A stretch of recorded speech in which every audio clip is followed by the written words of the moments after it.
Dr. Samantha Reeves stood at the viewing port of the transport ship and watched as the massive Galactic Council station grew larger. The enormous wheel-shaped structure spun slowly against the backdrop of stars, creating artificial gravity for the hundreds of alien species that called it home. Samantha's heart beat faster. After years of preparation, humans were finally joining the galactic community. Nervous? Asked a deep voice behind her.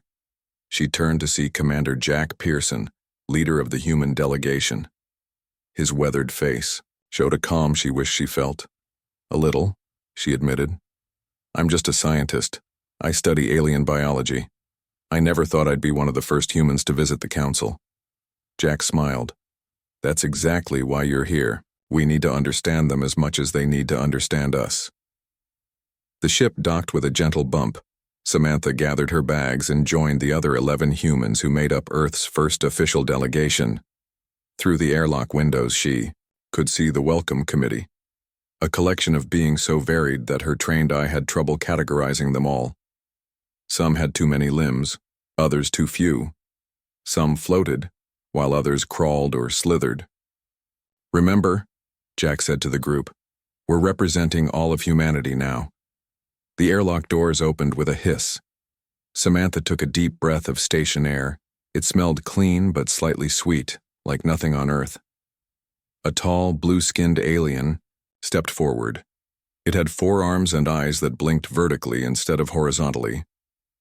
Welcome to Council Station, the alien said in perfect English. I am Chief Liaison Officer Merekta. On behalf of the 312-member species of the Galactic Council, I welcome humanity to the stars. The formal greetings took nearly an hour as each important alien representative was introduced. Samantha noticed something odd during these introductions. Many of the aliens seemed unusually interested in her and the other humans. Some watched, with obvious fascination. Others seemed almost afraid. Later at the welcome reception, Samantha stood alone, sipping a clear drink that tasted like mint and watching the aliens mingle. Most kept their distance from the humans, talking among themselves and casting quick glances toward the Earth delegation. They are curious about you, said a voice beside her. Samantha turned to see a creature with 6 limbs and an exoskeleton that reminded her of an insect. 2 large compound eyes studied her. I am Zika Thar, diplomatic attaché from the Thraxi Hive worlds, the alien said, making a complex gesture with its upper limbs. Dr. Samantha Reeves, xenobiologist, she replied. And yes, I've noticed we're attracting attention. Is that normal for new species? Zika Thar's mandibles clicked together. Not like this. The alien hesitated, then drank deeply from a glass filled with glowing blue liquid. Your admission to the council was controversial. Controversial? Why? The Thraxi leaned closer. Your biology is concerning. Samantha frowned. Our biology? We're just standard carbon-based life forms. Zikathar made a sound like quiet laughter. There is nothing standard about humans. The Medical Oversight Committee has requested special permission to study you. Before Samantha could ask what that meant, a pair of Thraxi security officers approached. They spoke rapidly to Zikathar in their clicking language. I must go, Zikathar said. But be careful, Dr. Reeves. Not everyone is happy that humans have joined the council. The rest of the reception passed in a blur of strange faces and stranger foods. Samantha tried to talk with other aliens about Zikathar's warning, but they all changed the subject or made excuses to leave. That night, Samantha entered her assigned quarters. The room was comfortable but clearly designed for a variety of body types.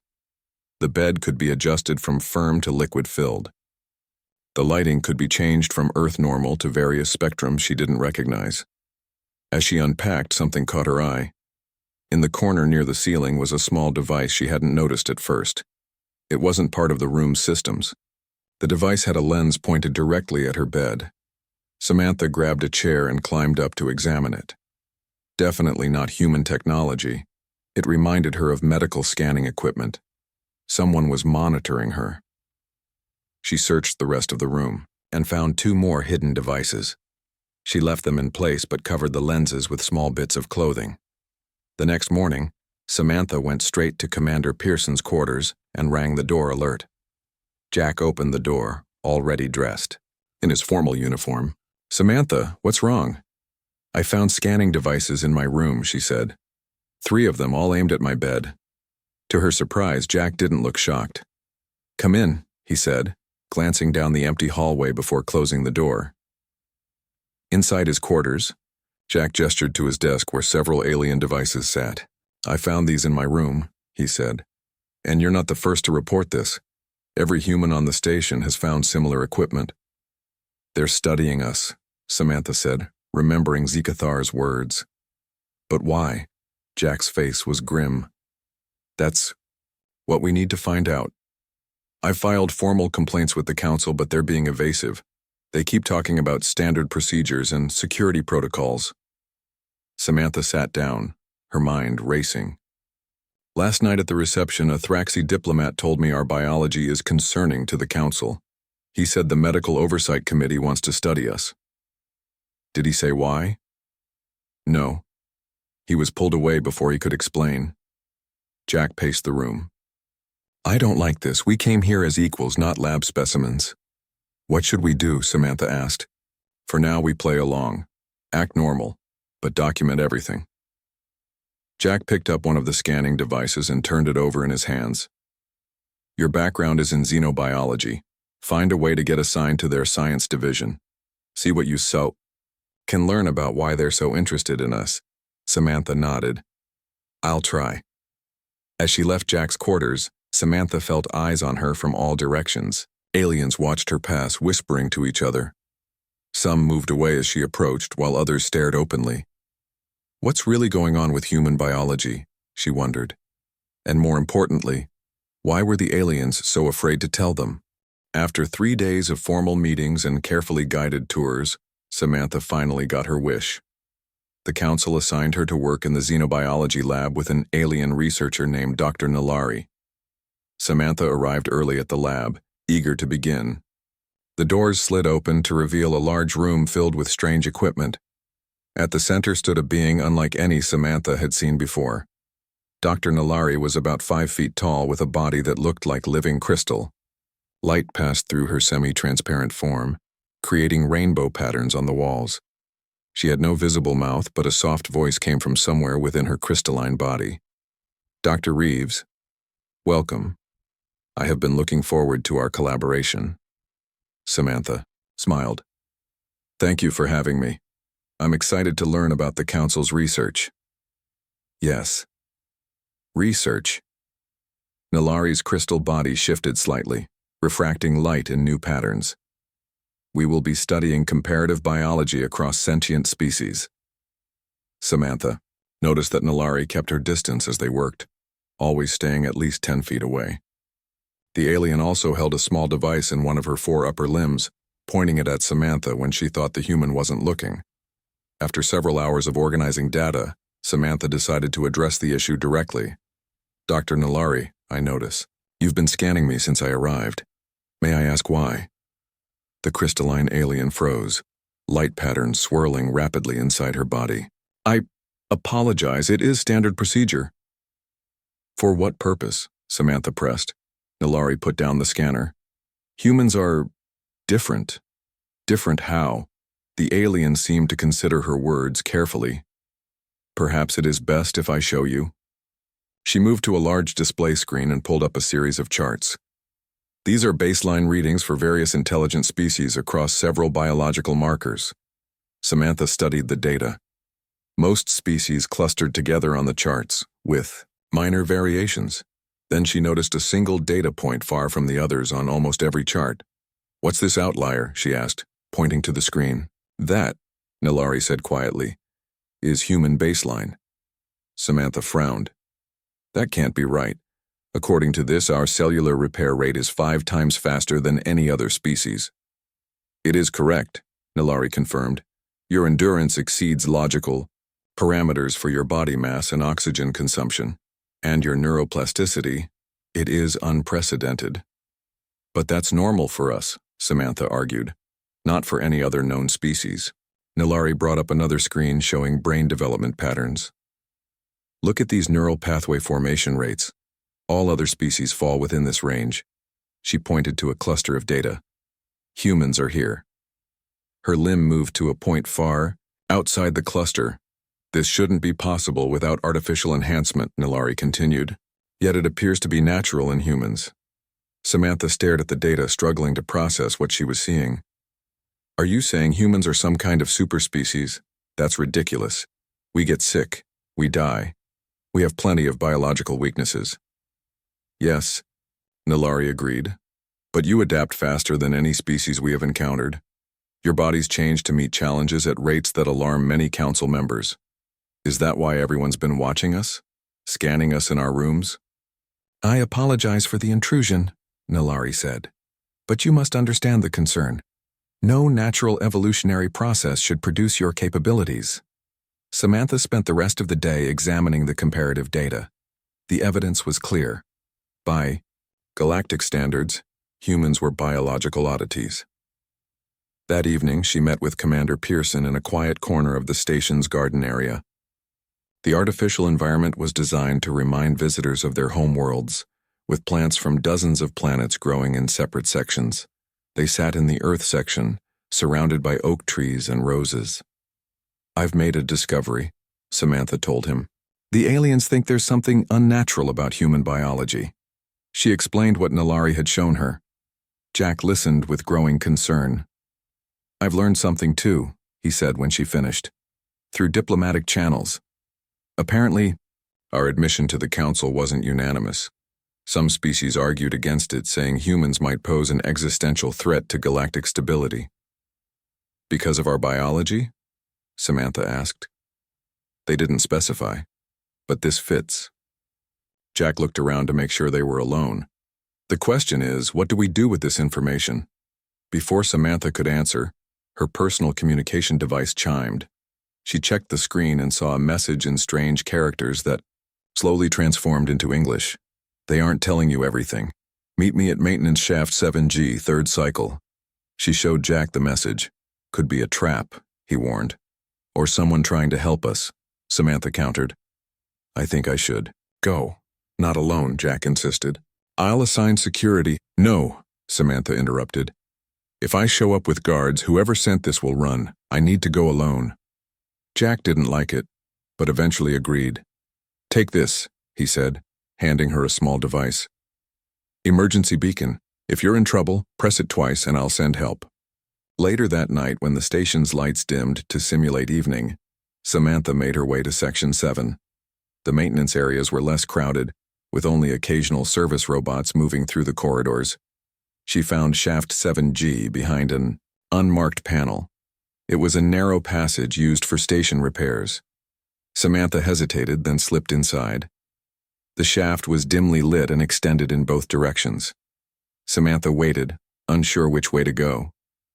Human, a voice whispered from the shadows. You came alone, good. A figure stepped forward. It was gray-skinned and thin, with large black eyes and a small mouth. It wore a plain uniform with no markings. Who are you? Samantha asked. My name is Vex. I am a historical archivist for the Council, and I have information you need.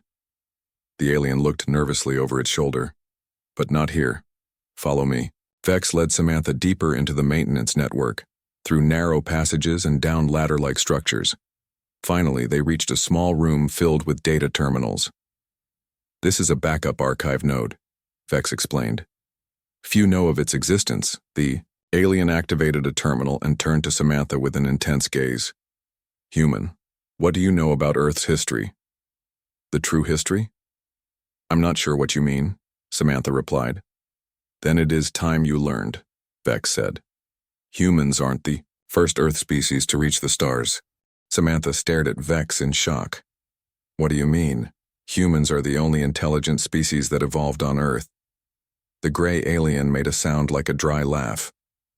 That is what most believe, but the Council has monitored Earth for millions of years. Vex pressed several symbols on the terminal. A holographic image appeared, showing what looked like a dinosaur standing upright. It had scales, a long tail, and eyes that showed clear intelligence. 60 million years ago, A Saurian civilization. Achieved spaceflight, Vex explained. They were advanced, perhaps more so than humans today. That's impossible, Samantha said. There's no evidence. Not anymore, Vex interrupted. Their civilization was destroyed in what your scientists call the Cretaceous-Paleogene extinction event. The asteroid impact wiped away most traces of their existence. But surely we would have found something. Fossils, artifacts. They were removed, Vex said quietly. The Council decided the Saurians were too aggressive for contact. After their extinction, evidence of their technology was removed to prevent later species from discovering it. Samantha struggled to accept what she was hearing. Why are you telling me this? Because humans need to understand why the Council fears them. Vex brought up new images, these showing a timeline of Earth's history. Many species have risen and fallen on your world. But what alarms the Council about humans isn't just your resilience or adaptability, it's how these traits are accelerating. The timeline zoomed in on human evolution. Look at your evolutionary timeline, Vex said. Every other known intelligent species evolved gradually over millions of years. Humans went from simple tool use to quantum computing in less than 10,000 years, an eye blink in evolutionary terms. Samantha watched as the images showed human progress, from cave paintings to space stations in a rapidly advancing sequence. Earth itself is unusual, Vex continued. It has extreme biodiversity, dramatic climate shifts, and regular extinction events. Life on Earth evolved under pressures unknown on most habitable worlds. So we adapted to survive, Samantha said. Too well, Vex replied. You're biological anomalies. Some Council members think you were engineered. Engineered? By whom? Before Vex could answer, a loud alarm began to sound. Red lights flashed in the corridor outside the room. Security sweep, Vex said, suddenly nervous. They must have detected unauthorized access to the archives. What do we do? Samantha asked. This way. Vex led her to a hidden panel in the wall. Behind it was a narrow maintenance tunnel. This leads to level 3 near your quarters. Go now. I will erase evidence of our meeting. But you didn't finish. We will speak again, Vex promised. Now go. Samantha crawled into the tunnel as security forces could be heard approaching. She moved as quietly as possible through the cramped space, her mind racing with what she had learned. After 20 minutes of navigating the maze-like tunnels, she found an exit panel near her quarters. She emerged into an empty corridor and quickly made her way to her room. When the door slid open, she was surprised to find Commander Pearson waiting inside. Jack stood up from where he had been sitting. Where have you been? I was worried when you didn't check in. I met my contact, Samantha said, still catching her breath. You won't believe what I learned. She told him everything Vex had shared about the previous civilizations on Earth, the Council's monitoring, and the suspicion that humans might have been engineered. When she finished, Jack's face was grave. This explains a lot, but it also raises more questions. If we were engineered, by whom and why? Vex was about to tell me when security showed up, Samantha said. But there's something else. She hesitated. While I was in the tunnels coming back, I got turned around and ended up near a restricted area. I overheard 2 aliens talking. One of them mentioned something called the progenitor sequence. They said humans have it. Jack frowned. What's that supposed to mean? Before Samantha could answer, Jack's communication device chimed. His expression darkened as he read the message. What is it? Samantha asked. The Council has called an emergency session, Jack said, about humans, and they've ordered all of us to undergo what they're calling a comprehensive biological examination. They can't force us. The message says compliance is non-negotiable, Jack interrupted. If we refuse, our status as Council members will be revoked. Samantha felt a chill. What do they want from us? I don't know, Jack said. But I think we're about to find out. The next morning, the human delegation was escorted to the medical wing of the station. The facility was large and filled with equipment Samantha didn't recognize. The aliens had separated the humans into individual examination rooms. Samantha's room was sterile and white. A team of 4 aliens entered, different species, all wearing the same blue coverings. One was Dr. Nalari. "Dr. Reeves," Nalari said, "I am sorry about this. I argued against such invasive procedures, but I was overruled." "What exactly are you going to do?" Samantha asked. "A complete biological assessment," Nalari explained. "Tissue samples, genetic mapping, neural pattern recording." "Why?" "The council needs to verify certain concerns." The tests took hours. Blood samples, skin samples, even small muscle biopsies. Samantha was connected to machines that measured her brain activity while she was shown various images and asked questions. During a break between tests, when only Nalari remained in the room, Samantha decided to take a risk. "Dr. Nalari, what is the progenitor sequence?" The crystalline alien froze, light patterns swirling frantically inside her transparent body. "Where did you hear that term?" "It doesn't matter," Samantha said. "I want to know what it is and what it has to do with humans." Nalari moved closer, speaking very quietly. "It is the most classified information in council archives. I cannot—" "Please," Samantha interrupted. "They're treating us like lab animals." "We deserve to know why." Nalari was silent for a long moment. Finally, she said, "The progenitors were an ancient species that existed before any current council member. They were masters of biological engineering who seeded countless worlds with life. Then they vanished. All that remains are fragments of their technology and genetic legacy." "And humans have this progenitor sequence?" Samantha asked. "Yes," Nalari admitted. "More than any species ever discovered. Over 30% compatibility compared to the 5 to 8% found in other advanced species." "What does that mean for us?" Nalari's crystal body dimmed slightly. "That is what the council is trying to determine. Some fear you might be their weapons, biological time bombs. Others believe—" The door slid open, and the other medical staff returned. Nalari moved away quickly, resuming her professional demeanor. Samantha lay back on the examination table, her mind racing. Weapons, or something else entirely. And why would an ancient species engineer humans only to disappear? She needed answers, and she knew just who might have them. For 3 days, the tests continued. Samantha and the other humans were subjected to increasingly invasive procedures. Despite protests from Commander Pearson, the council insisted the examinations were necessary for galactic security. Dr. Alan Harris, the human delegation's physician, had been allowed to observe the tests. Between sessions, he met with Samantha in a small break room. "I've been documenting everything they're doing," Alan said in a low voice, "and I've noticed something odd." "What is it?" Samantha asked. "The test protocols. They're not consistent. It's like they're looking for something specific, not just studying human biology in general." Samantha thought of her conversation with Nalari. "The progenitor sequence," she whispered. Alan looked confused. "What's that?" She explained what Nalari had told her about the ancient species that had supposedly seeded life throughout the galaxy. "So they think we're what? Descendants of these progenitors?" Alan asked. "Or their weapons," Samantha added. "That's one theory. Apparently." Alan shook his head. "We need to find out more. I have access to the medical database through my observer status. Maybe we can find something there." Later that day, while most of the alien medical staff was attending a briefing, Alan and Samantha slipped into one of the research terminals. Using Alan's credentials, they accessed the secure database.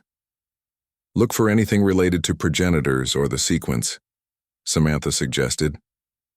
Alan's fingers moved over the alien interface. "Here's something," he said after a few minutes. "A classified file comparing human DNA to something called the progenitor template." He opened the file. Complex diagrams appeared showing strands of DNA with certain sections highlighted. "I'm not a geneticist," Alan said, "but these highlighted sections appear in both samples. And according to this data, humans have significantly more matches than any other known species." "Can you download this?" Samantha asked. Alan shook his head. "The system would detect it immediately. But He took out a small device and quickly photographed the screen. "We can at least show this to Jack." They heard voices approaching and quickly closed the files. A moment later, a group of alien researchers entered. One of them, a tall insect-like being, gave them a suspicious look. "The human test subjects should be in their designated areas," it said. "Dr. Harris was just showing me some test results," Samantha explained smoothly. "As a xenobiologist, I find them fascinating." The alien didn't seem convinced, but allowed them to leave. That evening, the humans gathered in Commander Pearson's quarters. Security sweeps had become common, so they kept their voices low. "I've been using diplomatic channels to arrange a meeting with a senior council member," Jack told them, examining the images Alan had taken. "This might be the leverage we need." "Who did you contact?" Samantha asked. "Zell Taryn, the eldest member of the council, a being so old that some say it remembers the founding of the council itself." "Will it tell us the truth?" Alan asked. "We're about to find out," Jack said. "The meeting is set for tomorrow." The next day, Samantha, Jack, and Alan were escorted to a part of the station they had never seen before. The architecture here was different, older and more organic in design. They were led to a large, dimly lit chamber. In the center floated a being unlike any Samantha had seen. Zell Taryn resembled a giant jellyfish, its translucent body glowing with soft blue light. Tendrils of various lengths hung below it, some touching the floor, others waving gently in the air. "Humans," a voice said, though Samantha could see no mouth. The voice seemed to come from everywhere at once. "You seek answers?" "Yes," Jack said, stepping forward. "We want to know why the Council is so interested in our biology, and what this progenitor sequence has to do with us." The ancient being's glow pulsed slightly. Direct, efficient, typical human traits. Zell Taryn's tendrils moved in complex patterns. "Very well. You deserve to know what you are." "What we are," Samantha repeated. "Long before any current council species evolved," Zell Taryn began, "a civilization we call the progenitors dominated the galaxy. They were masters of biological engineering who seeded countless worlds with life. Their technology was far beyond our understanding. Then, approximately 1 billion years ago, they vanished." Jack frowned. "What happened to them?" "Unknown," Zell Taryn replied. "Some believe they transcended physical form. Others think they fell victim to a weapon of their own creation. All that remains are fragments of their technology and their genetic legacy." "And humans carry this legacy?" Samantha asked. "Yes," the ancient being confirmed. "More than any species ever discovered. Your kind bears over 30% genetic compatibility with recovered progenitor samples. Most advanced species show only 5 to 8% compatibility." "Is that why some council members fear us?" Jack asked. "They think we're related to these progenitors?" Zell Taryn's glow dimmed slightly. "Initially, we feared you might be their weapons. Biological. Time bombs designed to activate once reaching a certain technological threshold." "And now?" Alan asked. "Our tests have revealed something more concerning," Zell Taryn said. "You aren't their weapons. You might be their descendants, or rather their replacements." The three humans exchanged glances.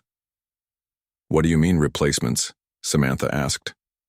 "The progenitors engineered many species, but none with your unique genetic profile," Zell Taryn explained.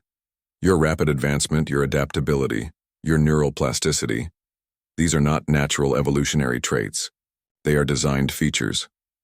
"So we were created as some kind of experiment?" Jack asked, his voice tight with anger. "Not just an experiment," Zell Taryn corrected. "Based on our analysis, we believe Earth itself was designed as an evolutionary crucible, a planet with conditions specifically crafted to produce beings like you. The extreme biodiversity, the regular extinction events, the dramatic climate shifts, all created to drive rapid adaptation." "Created by whom?" Alan asked. "The progenitors?" "Yes," Zell Taryn confirmed. "And now you have reached space, just as they planned. The question that divides the council is, why did they create you, and what will you become? Samantha felt a chill. What do you think we'll become? The ancient being's tendrils curled inward. That is what many fear to discover.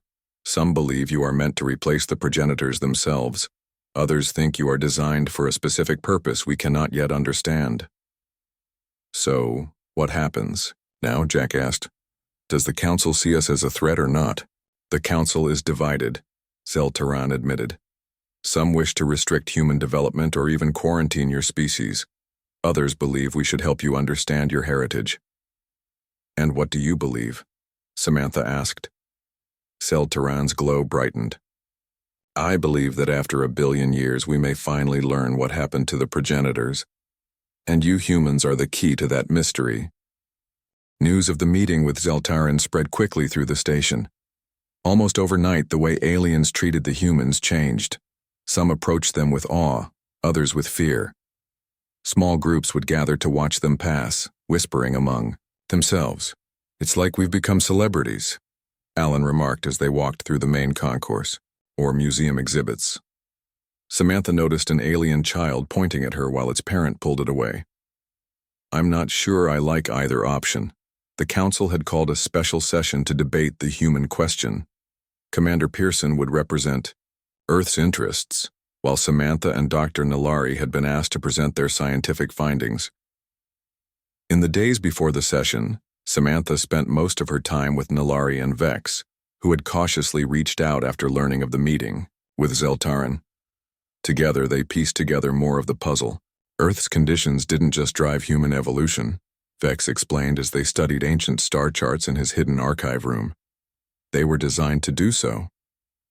You mean the planet itself is artificial? Samantha asked, shocked. Not entirely, Nalari clarified, her crystal body catching the light. But evidence suggests the progenitors modified it significantly.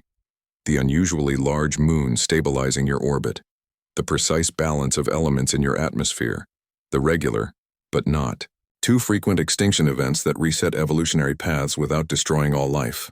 Earth appears to be a massive long-term evolutionary experiment, Vex added, one designed to produce beings like you. Samantha thought about what this meant for humanity. So everything we are, our abilities, our intelligence, it was all planned? Your potential was engineered, Nalari said. But what you did with that potential was your own achievement. The day of the council session arrived. Samantha stood outside the massive chamber doors with Jack, both dressed in formal Earth attire. Ready? Jack asked. As I'll ever be, Samantha replied. The chamber was enormous, with tiered seating for hundreds of alien representatives. At the center was a speaking platform where Jack would present Earth's case. Samantha would join him later for the scientific portion. Jack's argument was simple but powerful. He acknowledged humanity's unusual origins but demanded their right to self-determination. Whether we were naturally evolved or engineered by the progenitors, he told the assembled aliens, humans have the right to determine our own destiny. We did not ask to be created with this genetic legacy, but we refused to be feared, restricted, or studied like laboratory specimens because of it. When it was Samantha's turn to speak, she felt hundreds of alien eyes upon her. With Nalari at her side, she presented their findings on human biology and the progenitor connection.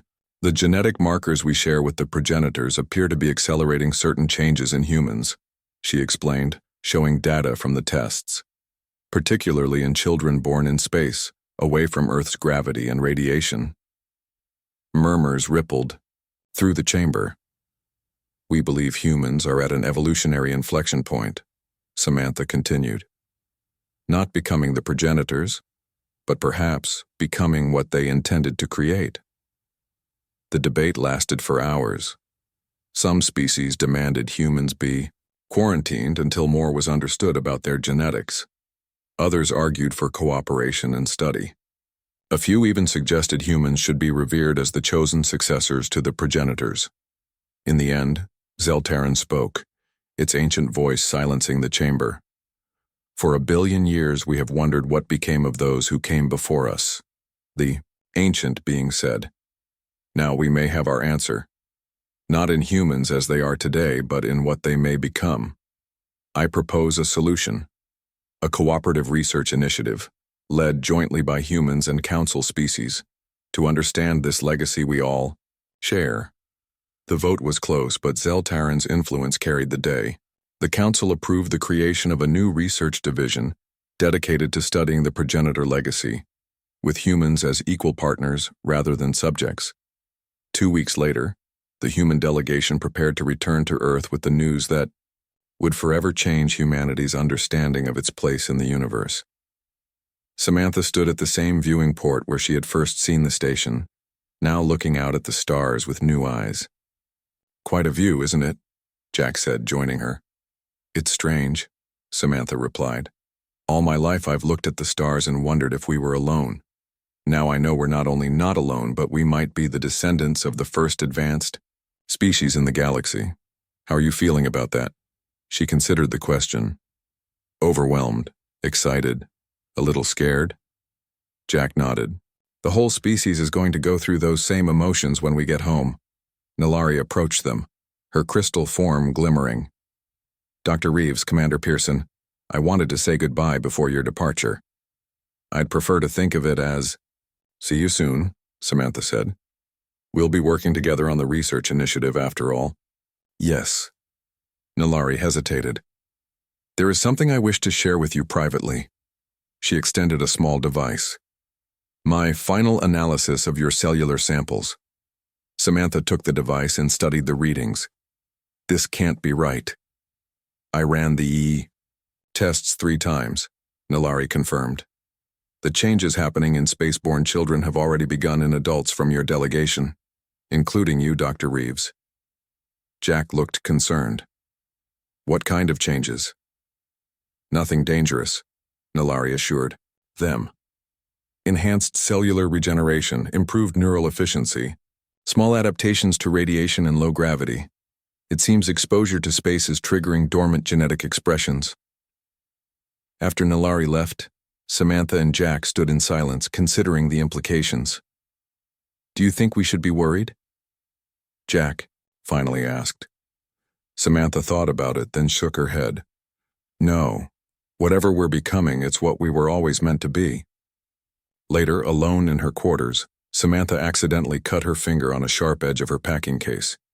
She reached for a bandage, then stopped. The small cut was already closing before her eyes, healing in minutes rather than days. She watched in fascination as new skin formed. A vivid memory came to her of something Zeltaran had said. "You aren't becoming the progenitors.